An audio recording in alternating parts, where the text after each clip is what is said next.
झाडांनी भोंवता तुका कितें सांगू इतली गरमी जाल्या आनी ह्या गरमीक लागून खंय खंय भोंवचें पडटा खंय बरो सुशेगाद रावतले अशें चिंतता घरा कडेन रावत जाल्यार ती लायट वयता AC लावन बसतले म्हणल्यार तें ना फॅन लावन बसतले म्हटल्यार लायट वयता शी तकली आवट जाल्या कितली गरमी वाडल्या रे लोक बाबडे खंय तरी झरीन धांवतात न्हांवपाक धांवतात हॉलिडे मेळ्ळ्या भुरग्यांक मातशें खंय तरी घेवन वयता खंयच्या झाडांनी भोंवना खंयच्या आनी कित्याक घरान टेर्रसाची बी लोकांची घर असल्या कारणान उजो चल्लेलो आसा कितें चल्ला हे इतली गरमी वाडल्या तेका कारण कितें आसा तें खबर आहा तुका तेका कारण एकूच आसा आमी मरे जंगल दवरलें ना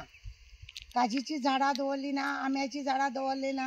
वडाची झाडां दवरली ना रान दवरलें ना आमी डोंगर दवरले ना ह्या सगळे आमी दवरूंक ना पळय ते दवरूंक ना आनी म्हणूनच इतली गरमी वाडल्या ह्या आतां झाडां कापल्या ती आमकांच माल सगळें पोल्यूशन केलां तें आमकांच माल म्हणून प्रत्येकान सांबाळपाची गरज आसा आनी भायल्या लोकांक पळय आमी काडून प्रॉपर्टी दिवपाक लागून पळय करता